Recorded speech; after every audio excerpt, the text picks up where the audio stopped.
Pada video ini akan dibahas keterkaitan antara kasus Woolworths dengan materi bisnis internasional. Bagaimana keterkaitan antara aktivitas bisnis Woolworths dengan pembahasan globalisasi, bagaimana Woolworths dihadapi dengan perbedaan kebijakan hukum, serta bagaimana Woolworths mencoba untuk melakukan FDI di negara India.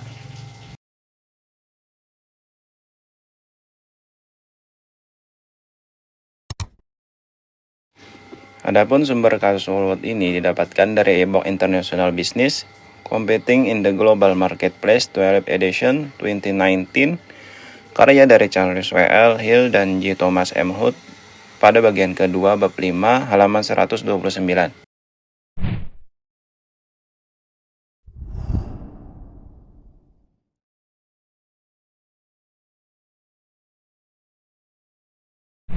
Berikut ini kita masuk ke tahap analisis yang pertama, yaitu keterkaitan globalisasi dengan bisnis internasional Woolworths.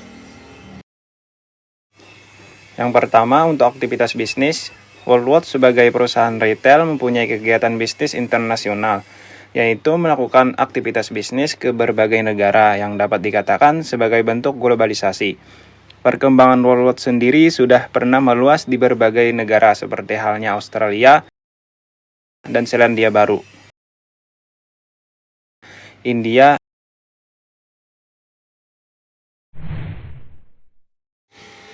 berdasarkan dari data polza.com yang diperbaharui per tanggal 17 Oktober 2021, Woolworths banyak mengekspor barang ke luar negeri seperti negara Afrika Selatan, Amerika Serikat, Kenya, Vietnam, India, dan lain-lain.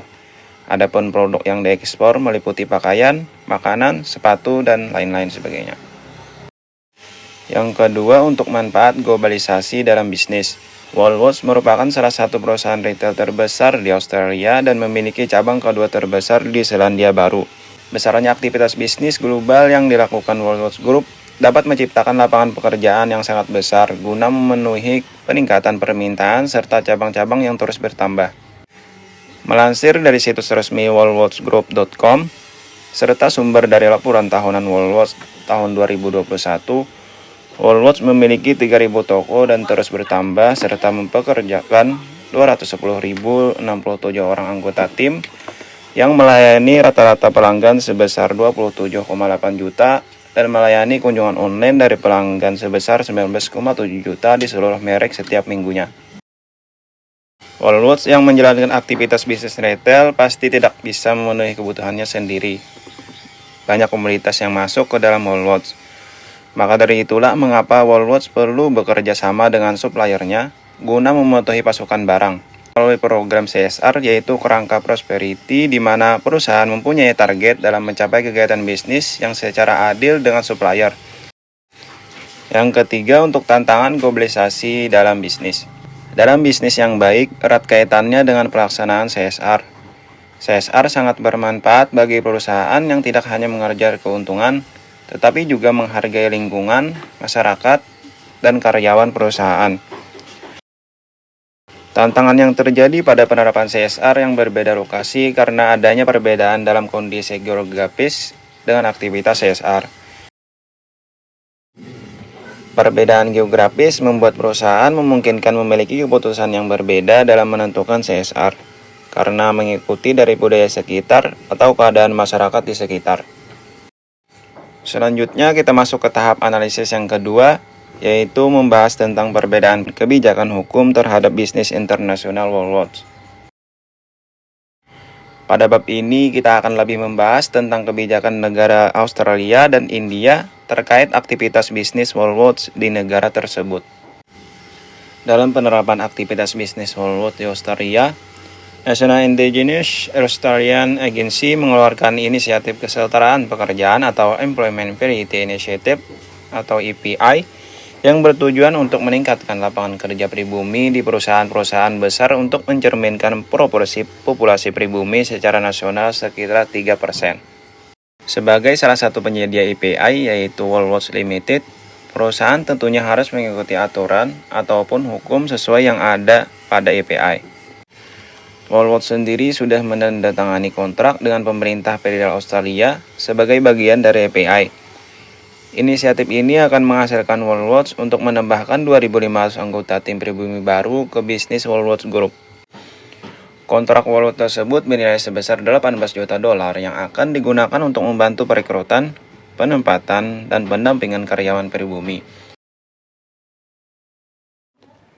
Dan untuk India, sebelum adanya kebijakan baru yaitu pada September 2012, penanaman modal asing langsung di India masih belum diizinkan dalam perdagangan eceran, kecuali untuk pengecer produk merek tunggal, di mana ada batas 51%.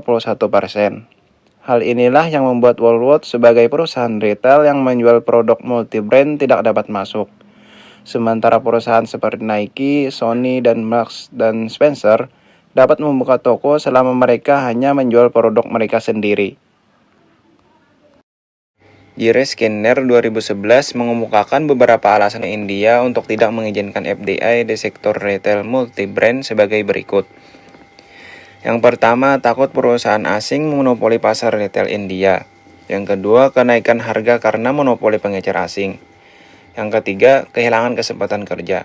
Sebagian besar pemuda India mempertimbangkan untuk membuka gerai retail di wilayah mereka sebagai upaya terakhir untuk mencari nafkah.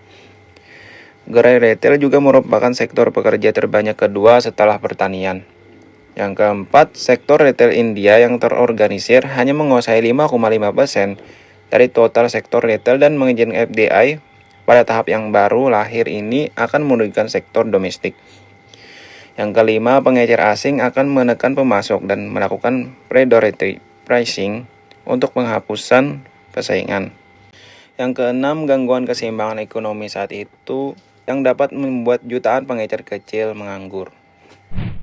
Dan yang terakhir, kita masuk ke tahap analisis yang ketiga, yaitu membahas mengenai foreign direct investment. Yang pertama yaitu latar belakang diperlukannya foreign direct investment di India. Perluasan pasar ke India itu sendiri diawali dari adanya potensi di India. Woolworths melihat rantai perdagangan makanan yang dapat berkembang di daerah Ajodhpur, Mendi di New Delhi sebagai bazar buah dan sayur terbesar di Asia. Bazar tersebut memiliki aktivitas perdagangan yang sibuk di mana tiap harinya beragam hasil bumi diperdagangkan di sana dan juga diantarkan ke ibu kota dan pusat kota besar lainnya. Namun, dalam sistem distribusi barang makanan di India, terdapat masalah-masalah yang timbul seperti bau sayuran, bau buruk yang mencemari udara, hewan-hewan seperti sapi liar yang mengambil hasil bumi yang rusak untuk bisa dimakan, kondisi jalan yang buruk, transportasi yang kurang memadai, serta kurangnya fasilitas freezer di sepanjang rantai pasokan komersial. Maka dari itulah, memang diperlukan adanya FDI di wilayah tersebut, guna menciptakan pasar yang lebih efisien sehingga dapat meningkatkan kegiatan perekonomian.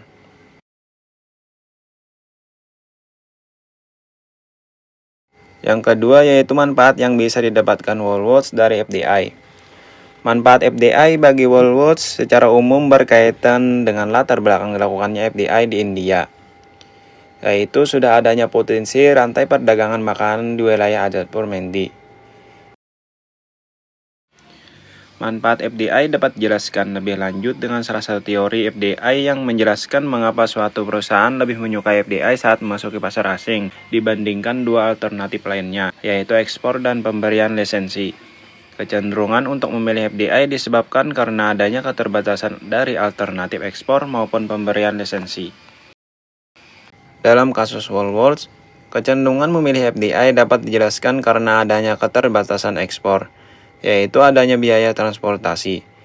Biaya transportasi akan membebani Woolworths dalam jangka panjang, terutama untuk produk yang dianggap dapat diproduksi di negara atau wilayah manapun.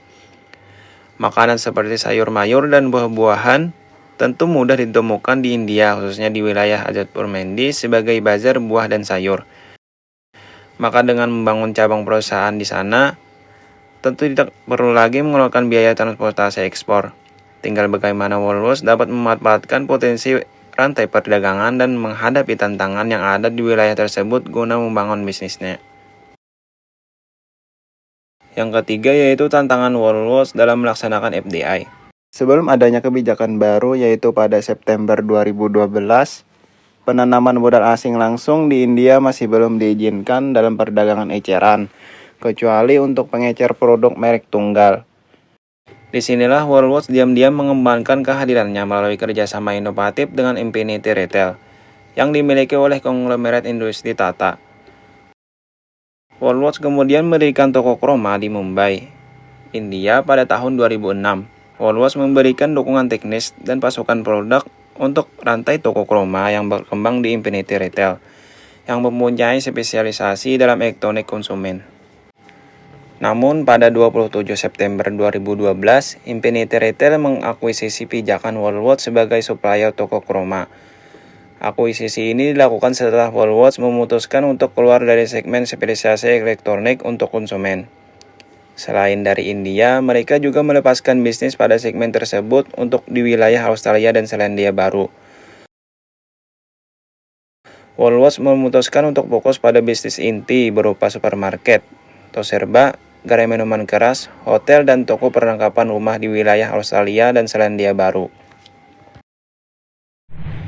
Sekian video pembelajaran ini kami paparkan. Tentunya di video ini masih banyak kekurangan, sehingga sangat terbuka saran dan perbaikan dari teman-teman semua. Wassalamualaikum warahmatullahi wabarakatuh.